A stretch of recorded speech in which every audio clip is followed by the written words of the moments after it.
urang diajak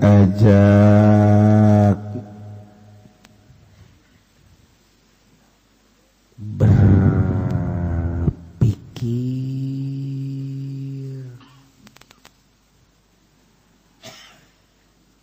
kana lalakon baheula di zaman Kangjeng Nabi Musa alaihi salam.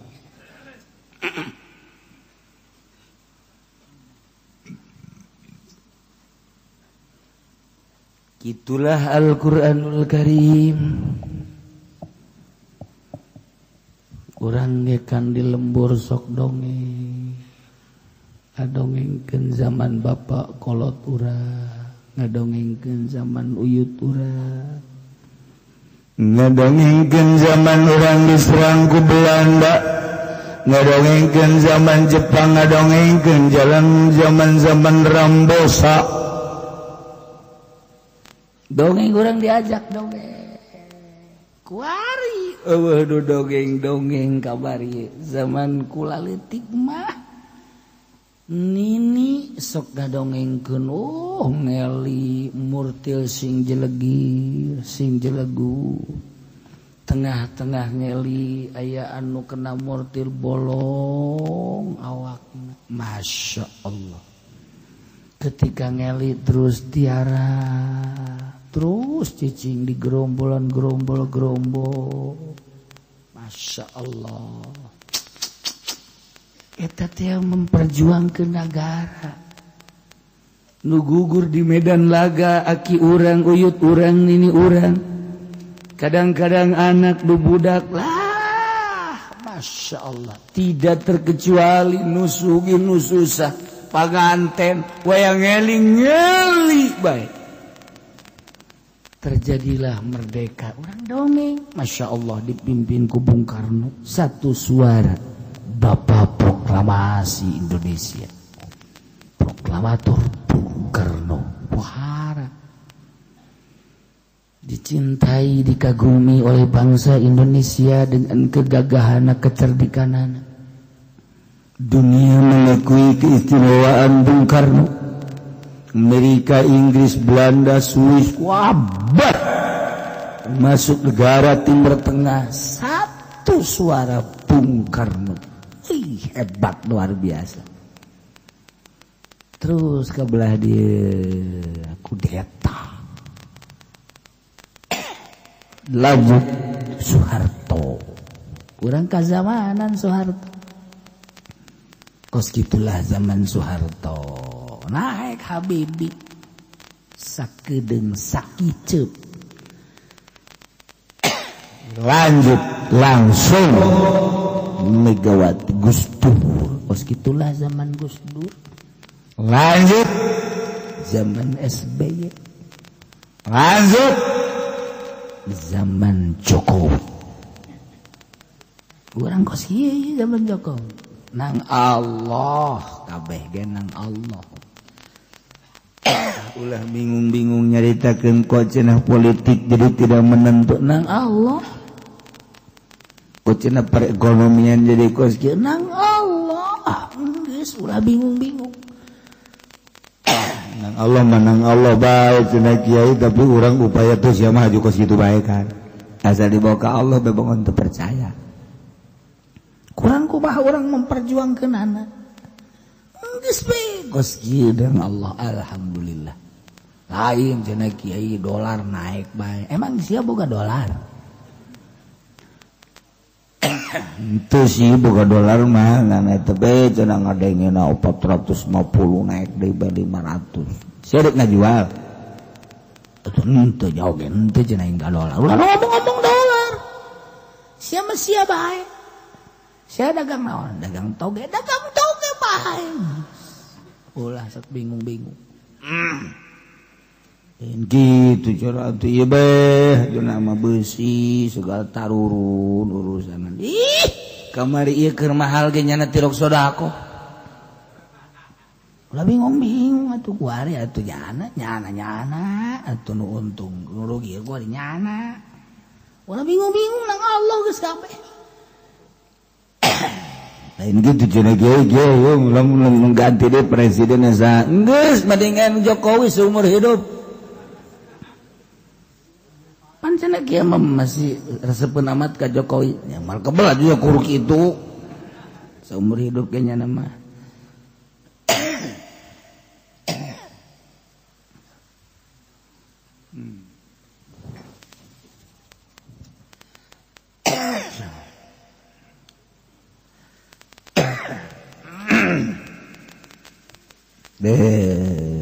iki sang Allah cek ulama mendingan terus jadi presiden Jokowi emang kurang gitu Kiai loba bos ngaji bangkrut nyana coba lamun teu bangkrut mau ngaji nyana pada mengaji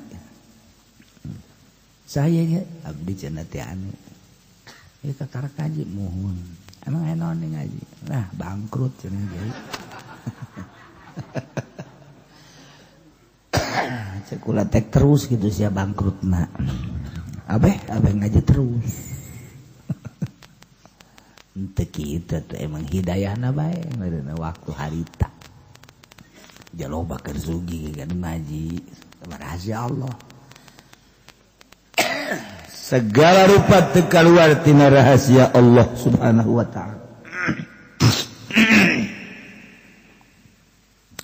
Urang ieu kuari keur ngalalakonkeun zaman Kangjeng Nabi Musa alaihi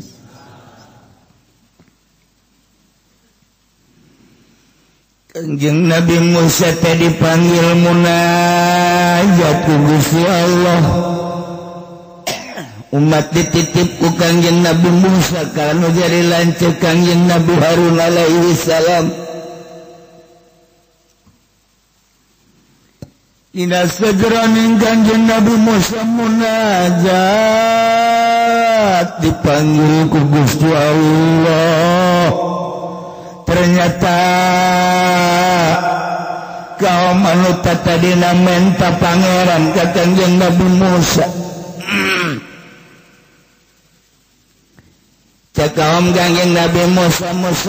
kami mah hayang boga pangeran anu kadulutur cara itu tuai anu gede nu sedang nuletik mantak naon atuh kami ge bentukeun pangeran cak Kangjeng Nabi Musa cikeneh ieu Firaun kuari geus aya di bae Mantuk Kangjeng Nabi Musa titip ka Kangjeng Nabi Harun kakak kadenya umat kade umat manggade girasing tenang dan menghadap ka Gusti Allah gerage jaurang lalakon urusan Rasul jeung Nabi mah lain gagara kuari urang nyaho tiba heula mangga ulah boga pikiran kukumaha kakak siap dakwah Masya Allah. Kangjeng Nabi Musa berangkat ke Gunung Tursina menghadap Gusti Allah nu bakal diberi oleh-olehna Taurat kumaha di negara Mesir teh macem-macem jelema teh osok ngayakeun hari raya perayaan anu sakitu ramena pohara dina hari raya teh sok ngumpul kana perhiasan ieu ngayakeun ramean dina tahun baru teh baheula teh sok kayakeun ramean sagala petasan sagala ieu itu horeng tiba heula tah kos kitu tah masyaallah. Aya hiji jelema ngaranna Musa Samiri teh pamanehanna terus ngumpulkeun perhiasan kaum Qibti anu engke bakal dipamer-pamerkeun dina hari-hari lebaran, hari-hari tahun baru kumanehanana engke dipajang-pajang dibagus-bagus, raramean berbagai-bagai anu dipajang. Kumosa Samiri dikumpulkan perhiasan kaum Kipti teh, jam dipajang engke pada hari-hari lebaran. Tetapi inisiatif Musa Samiri beda. Cik Musa Samiri ieu perhiasan ku aing endek digodog, endek dibentukeun anak sapi, dikemas ku Musa Samiri teh, langsung digodog nah hiji emas jeung perak didinya kunyana dibentukeun anak sapi. Bagus, nah luar biasa. Geus jadi bentuk anak sapi ditedeun di luhur meja, ditanang ditemeng, dihareup ka tukang, digigir, rapih, nah luar biasa. Kebenaran Musa Samiri teh waktu keur Firaun diudag-udag, Firaun ngudag Kangjeng Nabi Musa anu rek balik deui ternyata aya kuda. Eta kuda teh teh lalakor Musa Samiri mah padahal mah malaikat Jibril jeung malaikat Mikail. Diperhatikeun ku Musa Samiri ternyata unggal-unggal tapak kuda anu ditincakeunana didinya teh kala luar jukut horeng aya maul hayatan. Pangangguran eta Musa Samiri teh nyokot tina urut dampal kuda Kangjeng Nabi, Kangjeng malaikat Jibril alaihi salam dicokot. Dina Al-Quran dijelaskan faqabadtu qabdatan min atharir rasul, cokot lek dibawa ka imah. Sageus sadak sapi anu meunang nyita tina perhiasan kaum Kipti anu dikumpulkeun dalam rangka jang dipamerkeun poe lebaran tahun baru. Raramean sakahayangnya puas-puasna ieu ku Musa Samiri eta pedet diasupan taneuh meunang nyokot tina dampal kuda malaikat Jibril diasupkeun ka jero sungutna. Begitu diasupkeun ka jero pedet nu meunang nyieun tina perhiasan ngadadak eta pedet soraan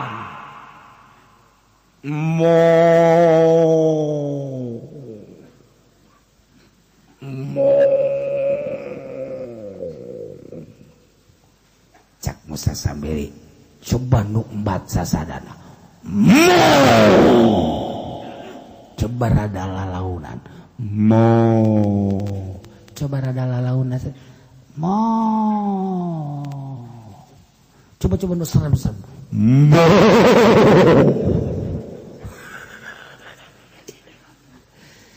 coba dimodelkeun coba sorana dimodelkeun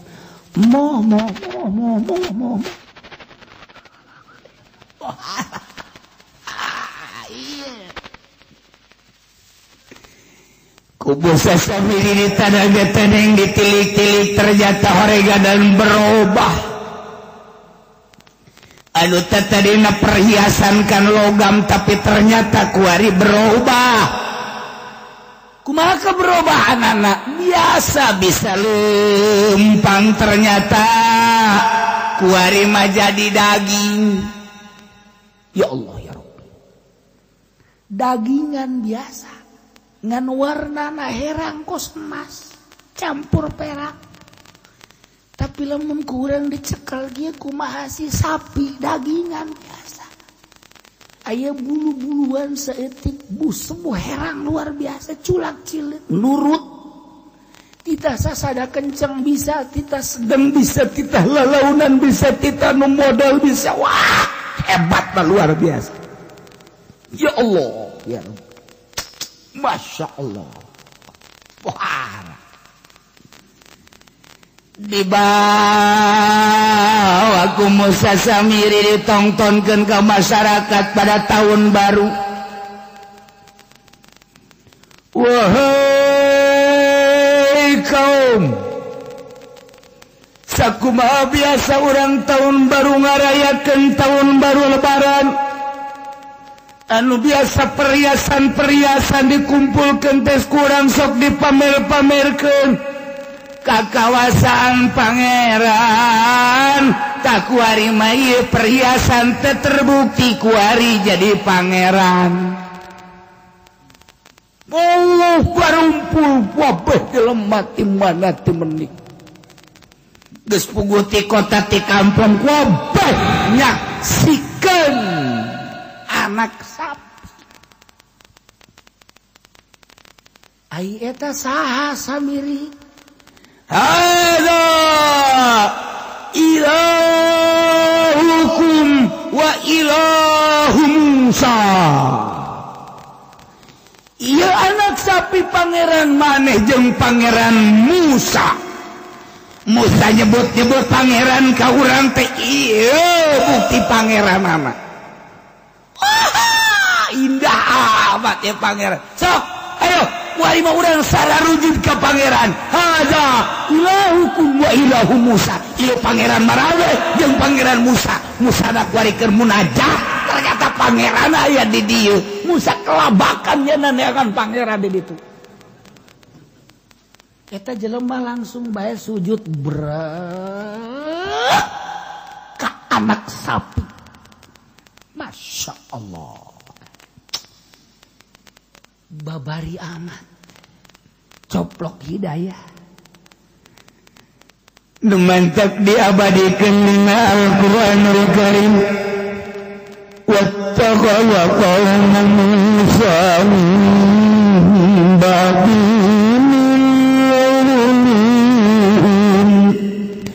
min majlan jasadallahu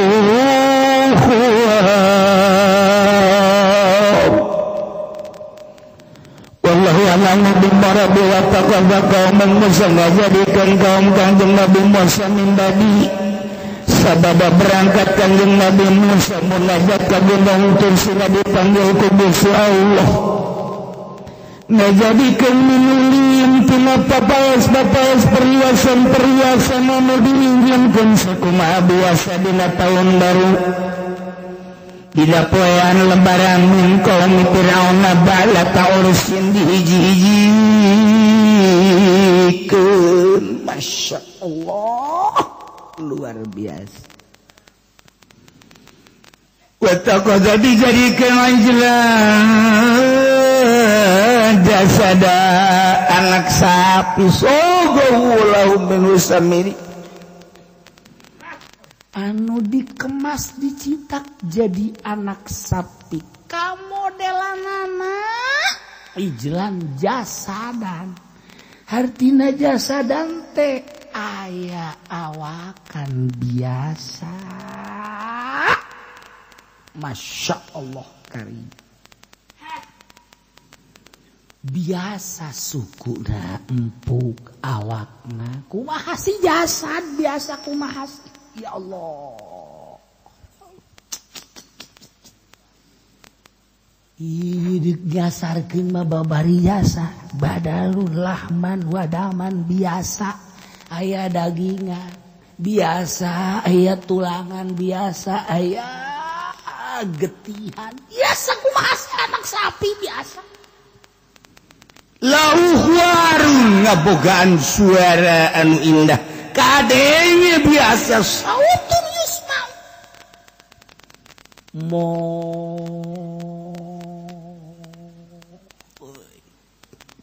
mo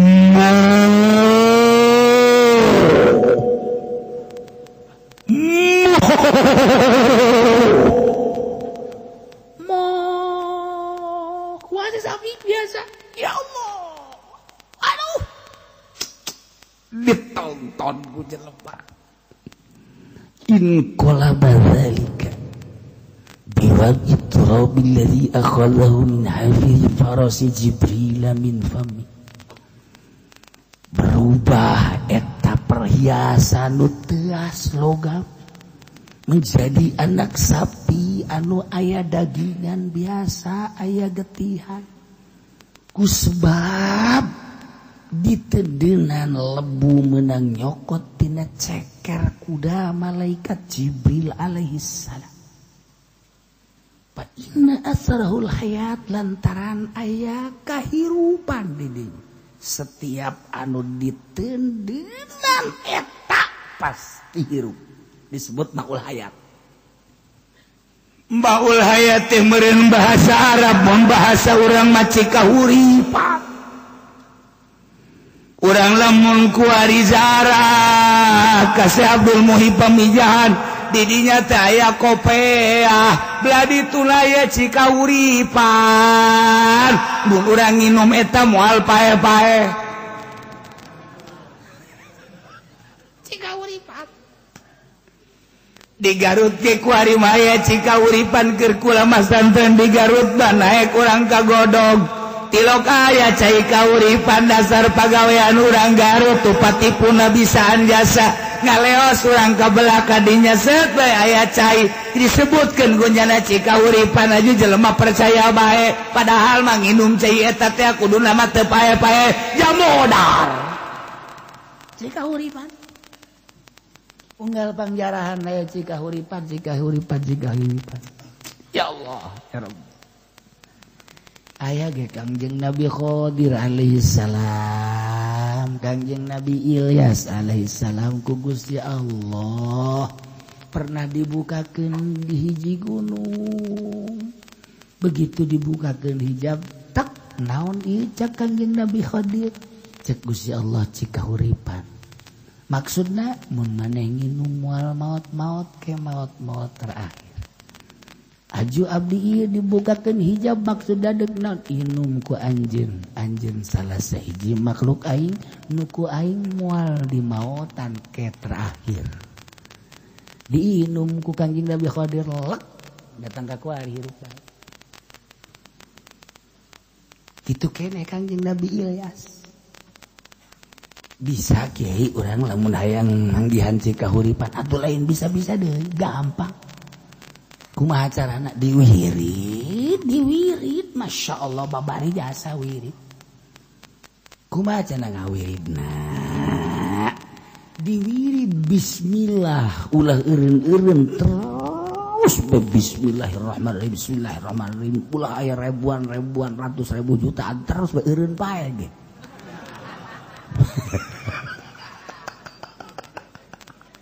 lain cikahuripan modal rahasia Allah taala gedogeng Kangjeng Nabi Sulaiman teh kapantep anu jelema geus aki-aki kieu geus kicep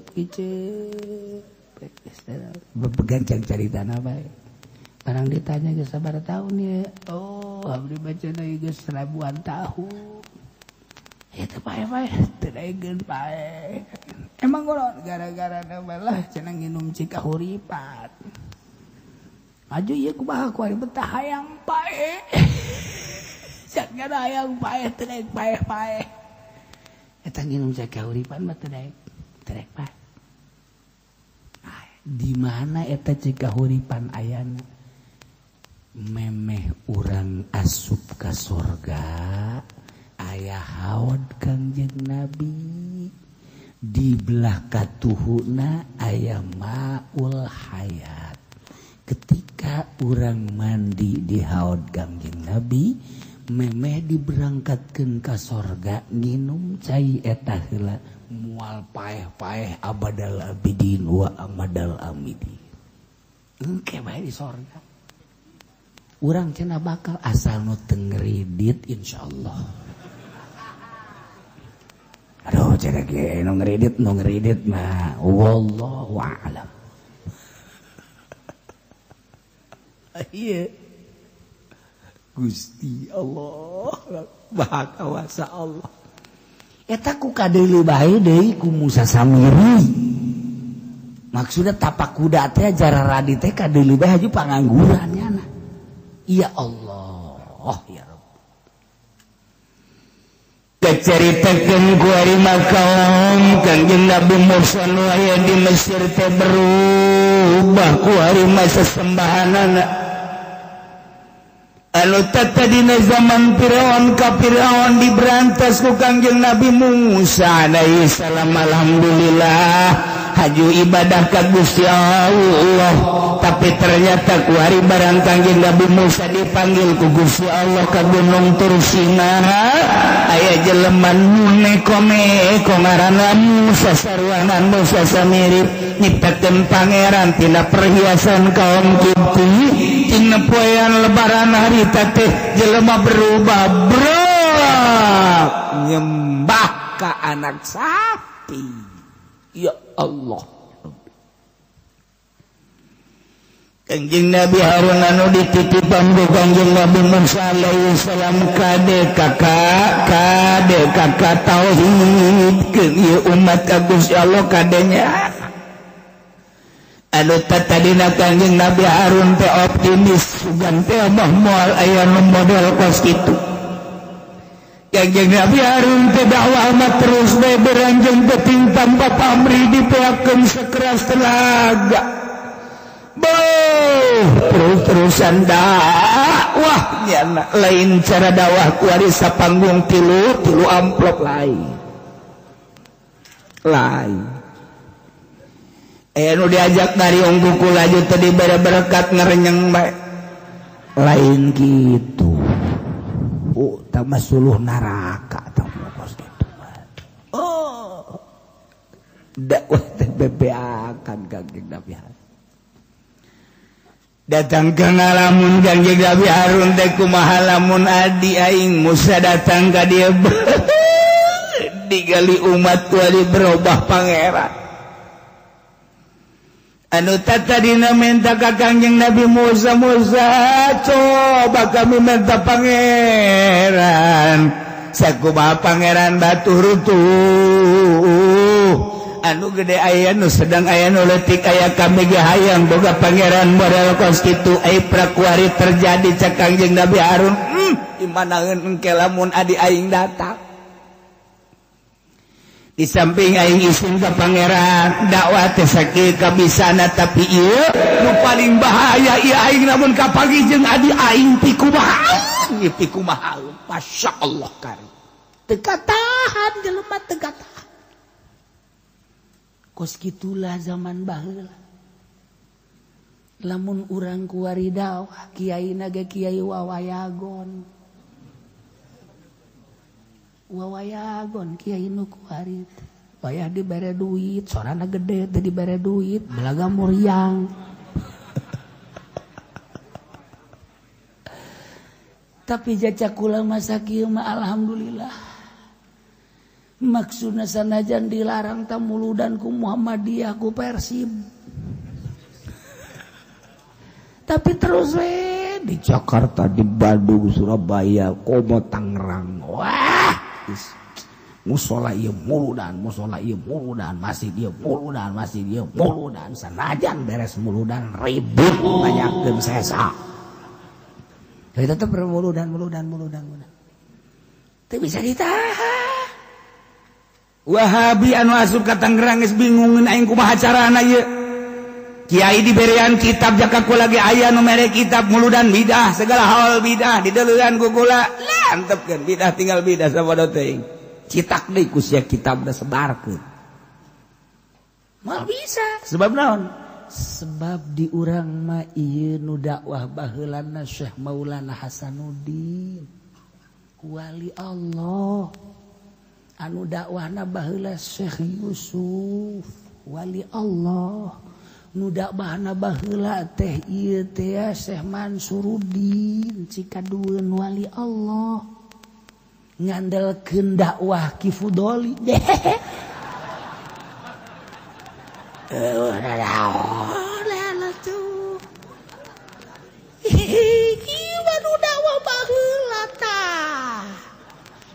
anu masih kene mengakal sanajan kuari dirobah kurang marhaba di marhaba kena anyar atuh bisa mah bisa bae jeung ngeunaheun mah balik deui bae ka marhaba baheula sebab naon nang wali baheula hese lamun geus nang wali mah anta fi kulli jamilu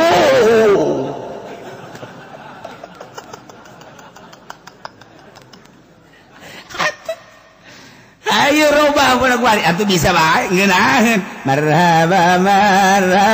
ya nurul aini marhaban jadal husaini marhaba ngeunaheun jol bae aya kolot marhaba ya nurul aini marhaba eleh ta marhaba nu tadi tadang wali hese dilejitkeun nang wali mah wajan teu dilejitkeun kajen gini kumage henteu jore marhaban nu kuari tapi ketika urang ngadengekeun marhaban nu itu hate lain deui hate lain deui ku lain deui marhaba cercep ka jero hate marhaba nu kuari mah marhaba teng tong teng marhaba teng tong teng tet salah tuh ya gitu-gitu kene ngan beda Banten lain deh begitu orang ngadenge marhaban baheula urang teh lain deui lap-lapa kok lain deui kadengena lain sora urang sora baheula eta teh wali nyulusup ka urang yahu lamun ditanya ayahu naon teu yahu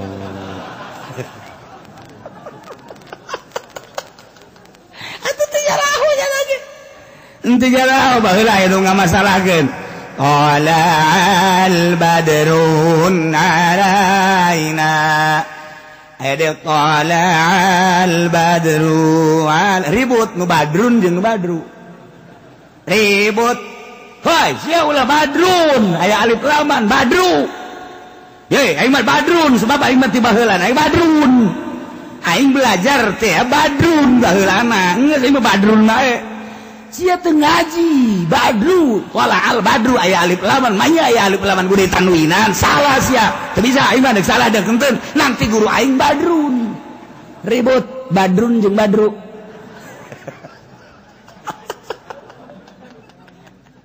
datang ngakula ustaz datang coba kiai ribut di lembur badru jeung badrun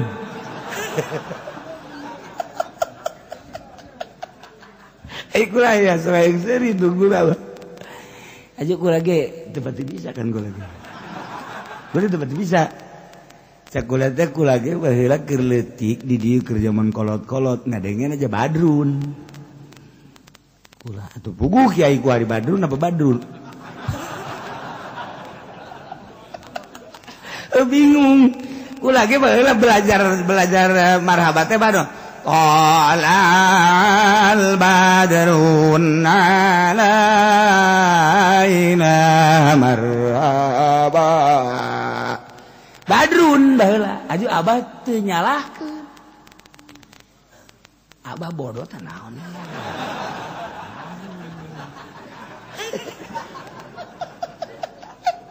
kula baheula nanyakeun teu badrun baheula teh aki-aki baheula teh pangiji tutang baru sok narik dah terus Haji Mahali pasar Kemis Haji Mahali guru abah naon gara-garana ngeja mun marhaba di dieu alal badrun alai atuh kula ge nurutannya na badrun barang gua hari badru barang kukula diasupkeun ka bahar kan ieu mah bahar urusan orang nu bener badrun tuh kayak dibahas kayak baharna engke nya jadi kudu ngaji baharna menang ti laut mana tina kiai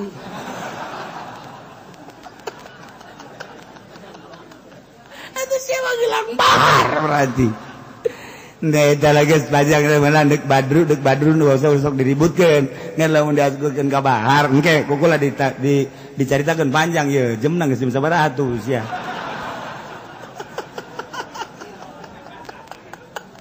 Atuh kudu gaji bahar. Kadaya bahar tawil faulun mafailun aya bahar rojaz musafilun aya deui bahar basit safilun failun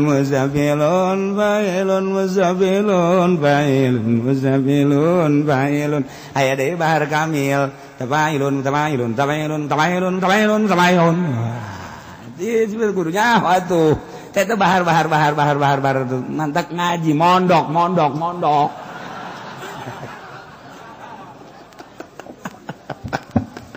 teh mondok mah bisa gawe gitu anta fikul eleh tadi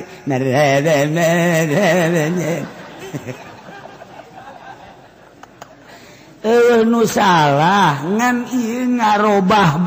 ngarobah marhaba nang wali hese haju nyulusupna ka jero hate kula ngadenge marhaba di Pandeglang Zarah ieu ka ditu ka Pandeglang pas malam Jumat di Syekh Husain Carita di dinya pas malam Jumat di Husain Carita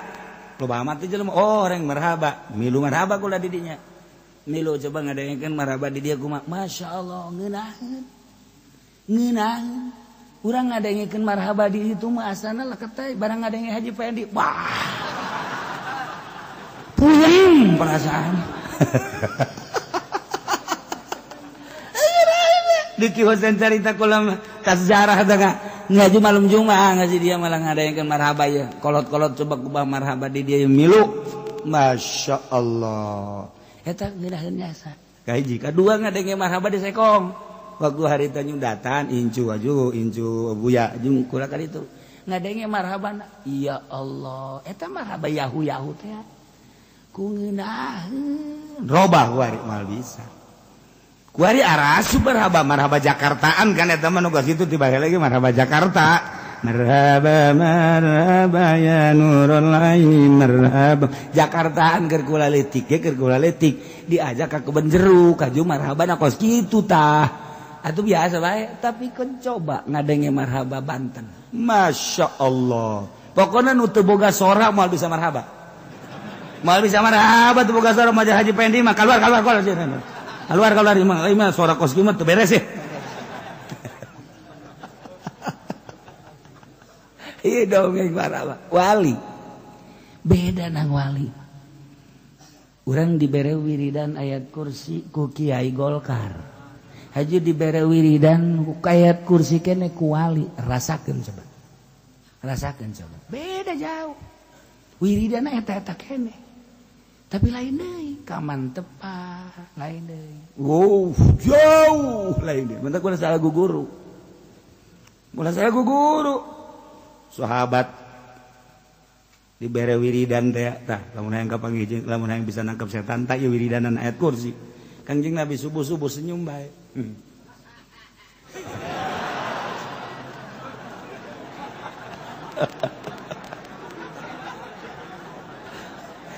Cek Kangjeng Nabi aya keur beuti kabagi jeung sa. Kabagi jeung jelema kua. Dibere naon? Dibere wiridan paranti naon? Karangkeun nangkep setan cenah. Moal manjur cek Kangjeng Nabi. Bantuan moal manjur. Nu merena setan. Kursi itu mah anjur cek Kangjeng Nabi Masya Allah jadi sana eta kene tuh wah lam ya'lamu la yukallimuhum wa la yahdihim sabila Allah alam bimaradi alam yarwa apakah tenari eta kaum musanahu bahwa eta teh anak pedet